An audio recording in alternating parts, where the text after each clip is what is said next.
Let's go. Let's go, baby. Let's go. Hi, I'm Myron from Mushin Training Center, and this is Colin Murray. Today we're going to be talking a little bit about the concept of a leg block or maybe a leg check. And we're going to look at it in different scenarios. I usually tell my students anything that is coming below my waist, right, waist and below, I want to deal with my legs. I don't want to try to block or reach for anything. There's a lot of older systems that will try to, if someone's throwing a kick or a front kick, they'll try to block like with a strong down block or something like that. That doesn't make any sense at all, because the second I drop this, he's going to punch me with the other hand. I don't want to drop this front hand to deal with something that's coming at a low angle, okay? Even though it sometimes may seem instinctive to do something like this, but it ends up getting you hit more often than not. So what I'm going to do is anything that comes from kind of my waist or below, I'm going to deal with my leg. So in the case of, say, a low round kick, I'm going to do what I call a leg check or a block. And this is common in Muay Thai or kickboxing or any kind of, most of the different fight sports in MMA. But let's talk about the small nuances of what makes this actually work. First of all, let's talk about some don't do's. What I don't want to do is, as he goes to throw my kick, I don't want to turn away.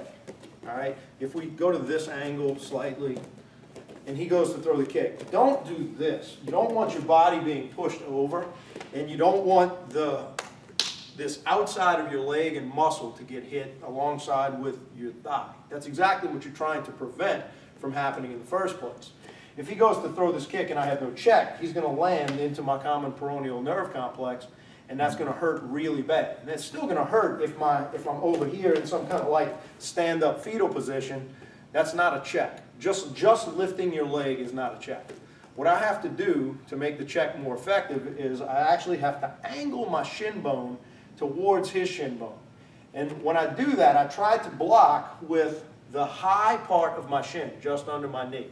I generally don't want to check with the lower part. Like I said, I want to check with this dense bone that's right below my knee. So slowly he goes to throw, and I check just like so. It puts me also in a position where now I'm ready to start moving forward with other techniques. So in a perfect world, he might throw his kick, I check, I come right back, bang, bang, bang, and I'm back in the fight. All right? So when this happens, I want to angle my shin out towards where his kick is coming in. Again, I'm not coming, another way to look at it would be, if the center line of his body is here, you want your shin on this side of his center line, not over here. I'm not checking like that. So when this kick comes in, it angles out, top part of my shin, and now I'm ready to get myself back in the fight. So again, hands are up, he goes to throw, there, and I'm right back, ready to go. Now, in the case of him throwing a kick with the other leg, come over here, say he's throwing some kind of switch kick, I can still check just like that. However, the check that I generally want to try to avoid is if he's throwing a kick with that leg, I generally don't, no, with this leg. So he's throwing a power kick with that side, I generally don't want to cross check like that. I usually will get knocked off balance. Not to mention, I'm generally not going to be fast enough to do that. So again, let's turn back. He throws the kick here, I can check. Or he throws the lead kick, I can check. Notice again, middle to high shin, I'm on balance and I'm ready to attack back. Now, when I throw a check, it's not only defensive, it's actually kind of an offensive thing. If you saw the fight with Weidman and Anderson Silva, where Anderson Silva's leg got broken, that was the result of a perfectly executed aggressive check. So in many ways, you could talk about that as an offensive technique. So it's almost like I'm using the top of my shin as a striking surface to attack his leg that's trying to hit me. Now, when you spar or you're in kickboxing class and you have those nice, big, cushy, thick shin guards, your checks will feel great. But in reality, when you start fighting with no shin guards, that does change the game, but it shouldn't change the check. You should still operate and work with good mechanics. Even though, yeah, it's going to hurt a little bit and your shins will eventually get conditioned to it, you still want the high part of the bone because that's where you're going to have the least damage done to you. So talking about another kick that you can use against your check, you can use against a front kick.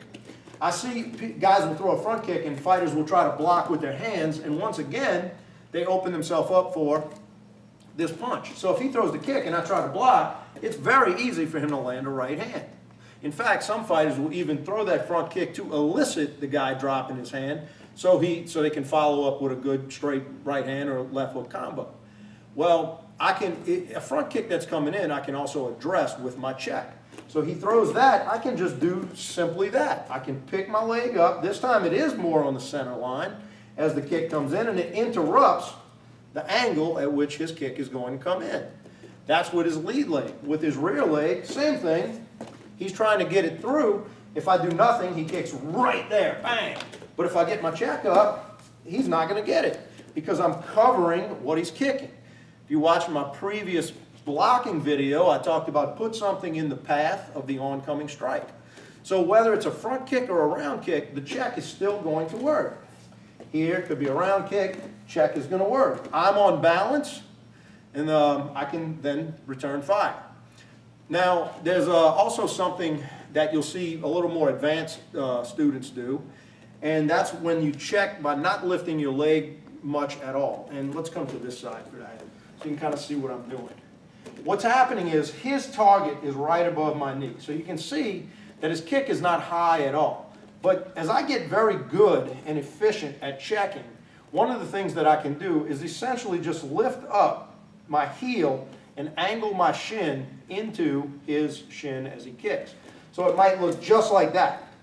It's a very aggressive maneuver that will hurt his leg as he kicks me, and I'm ready to fire back. So it's still a check, but it happens a lot quicker and bounces off his shin when I go to attack back. So it's a shorter check, but it still works. Now, another thing that you can consider when it comes to using this high shin is if your hands or your arms get grabbed in some way. You can, instead of trying to do some crazy wrist lock or pivoting out technique or whatever, if I'm in a scrap and he grabs onto this hand, I can use my shin to clear it, then the same way I would use a check and then get myself back in the fight. So it would be very easy. Once he maybe has an underhook, I'm trying to work here, I could clear that quickly by using that like a check instead of trying to do something more traditional like some kind of wrist lock or some kind of thing like this. That's just not really going to work. So I can use that shin very easily to wrench it off of there. So that's some of the ways that you might consider using a check and putting it into your training. I also recommend that you start to put checks into your mitt work. So if I'm working mitts with Colin, I say maybe he throws 2-3-2, bang, bang, bang. I'll tell him check. Boom, we put it in. 2-3-2, duck 2, check. Boom, right? So put it into your mitt work. Put it into the drills that you do. Get used to this movement without losing your balance. Get the repetitions. Angle the shin towards the kick, not like this. You're not going into some kind of stand-up fetal.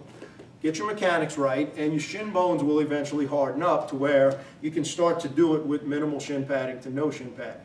But at first, the heavy shin guards are good as you learn. So that's some things to consider. Thanks for watching, and we'll see you next week.